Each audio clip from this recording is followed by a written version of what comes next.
Alors, bonjour à tous. Dans la leçon précédente, on a parlé un petit peu de ce que c'était qu'un module. Donc, j'avais donné la définition. Un module, en fait, c'est une sorte de bibliothèque, c'est-à-dire un regroupement de fonctions qui sont prédéfinies. Et une fois qu'on les a importées, ces fonctions, donc cette bibliothèque ou ce module, on peut y accéder à ces nouvelles fonctions. En gros, ça revient à utiliser des fonctions que nous n'avons pas créées, mais que l'on va utiliser quand même. Alors, on avait vu le module random, par exemple. Donc, le module random, random, ça signifie le hasard. Donc, ce module contient des fonctions qui permettent de simuler le hasard. Donc, pour importer ce module, comme tout module, il faut faire from, random import étoile. Étoile veut dire qu'on va importer toutes les fonctions de ce module. Alors, par exemple, on avait vu la fonction random, comme ceci. Elle permet de renvoyer un nombre au hasard, compris entre 0 et 1. D'accord? Donc, c'est un nombre décimal.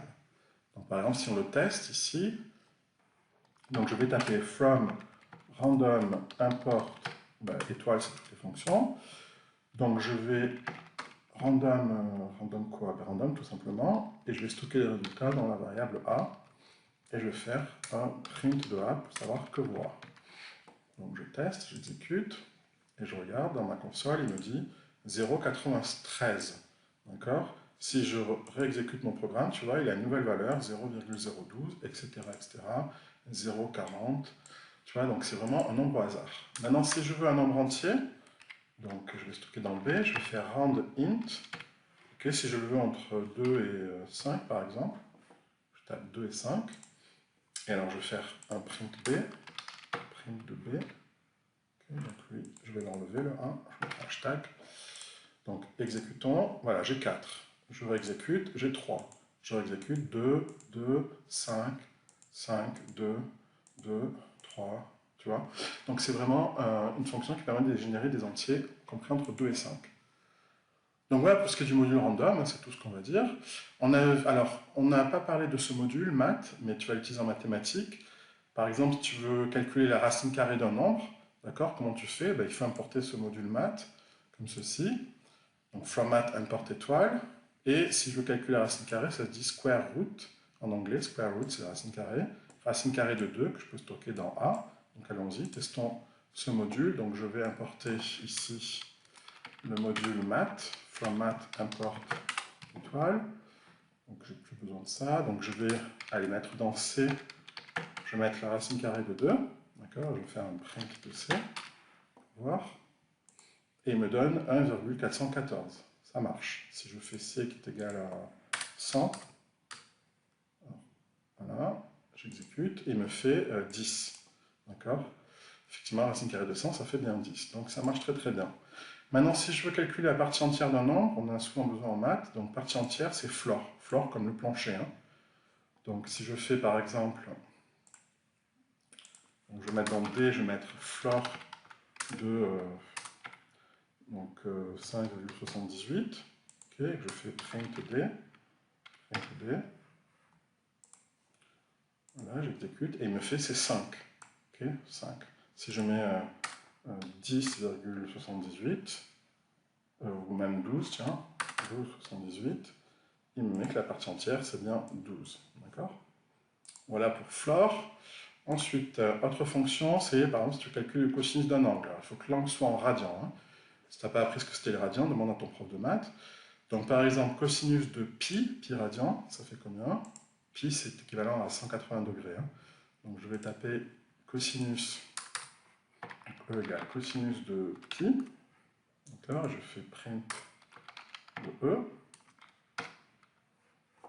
J'exécute. Et il me fait, ça fait moins 1. Effectivement, cosinus de 80, ça fait bien moins 1. Dernière fonction, c'est la fonction sinus, donc tu peux vérifier que ça marche aussi. Hein.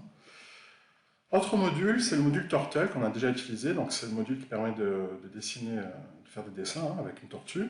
Donc pour l'importer, on a bien fait from turtle import toutes les fonctions. Et là, tu as toute une kyrielle de fonctions, forward pour avancer, left pour tourner, etc., etc.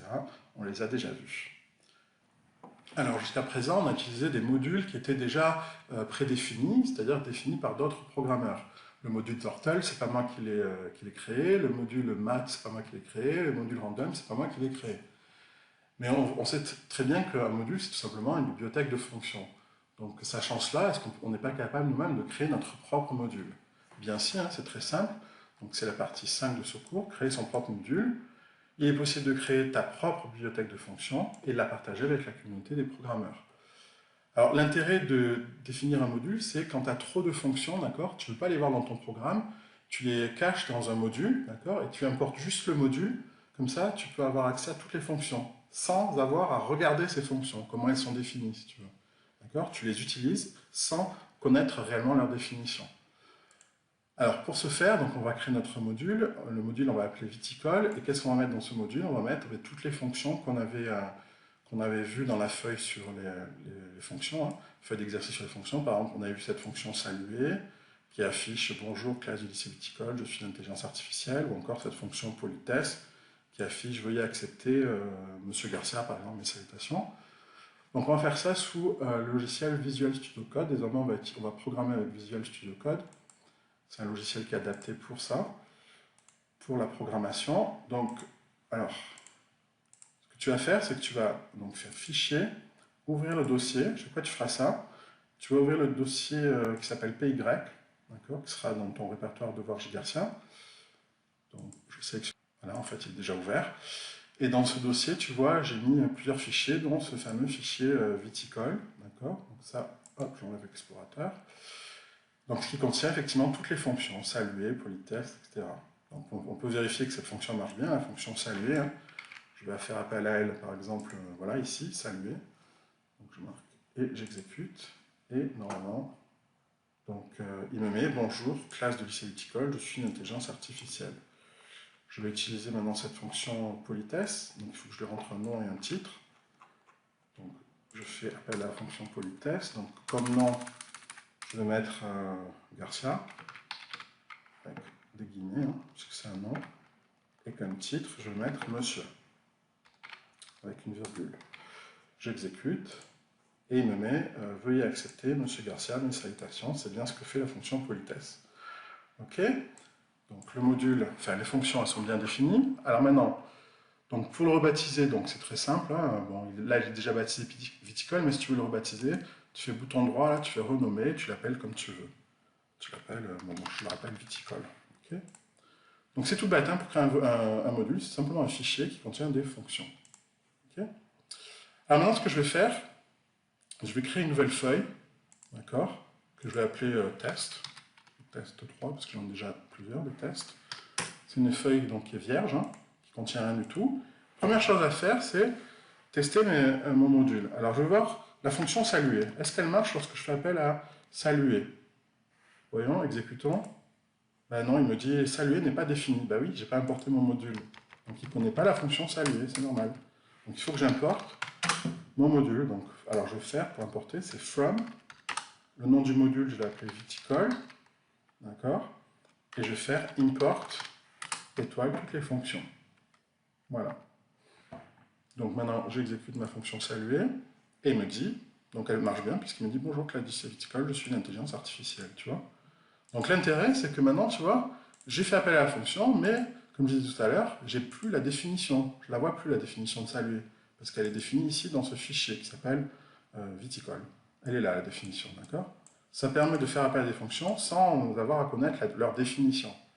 Ce qui fait que le fichier est beaucoup plus léger, du coup, il est beaucoup plus lisible. On utilise juste les commandes. Hein. Donc, par exemple, si je veux utiliser la fonction politesse, d'accord, ben, je tape juste politesse ici. Okay. Il me demande un nom et un titre, comme tu vois. Donc, le nom, je vais mettre Ludovic. Et le titre, je vais mettre Monsieur. Donc, j'exécute et il me met veuillez accepter Monsieur Ludovic mes salutations. Si je reteste ma fonction politesse avec Sarah et titre Mademoiselle, voilà, il me met veuillez accepter Mademoiselle Sarah mes salutations. Donc tu vois, ces fonctions marchent, hein, je pourrais tester toutes les fonctions, bon, il y en a un certain nombre, je ne vais pas le faire. Mais voilà comment on fait donc pour créer un module. Ça c'est le module viticole, et là je l'ai tout simplement importé. Allez, pour le fun, je vais utiliser la fonction, faire appel à la fonction laquelle moyenne, tiens, qui fait la moyenne de 3 notes, hein, c'est la moyenne de français, maths, bio. Donc allons-y, testons cette fonction. Donc, je fais moyenne, 2. Donc il me dit j'ai besoin de français, maths, bio. C'est ça l'avantage, tu vois, il me complète, hein, il me dit ce dont j'ai besoin comme paramètres. Donc français, je vais mettre 15, maths, je vais mettre 12, et bio, je vais mettre 11. Ok? Voilà, et je vais faire un print de cette moyenne, donc je fais print de tout ceci. Voyons ce qu'il m'affiche. Il m'affiche la moyenne, c'est 12,66. Donc ça marche très bien. On peut fermer la console, tu vois, tu peux faire ça, hein, tu appuies là, appuies le terminal.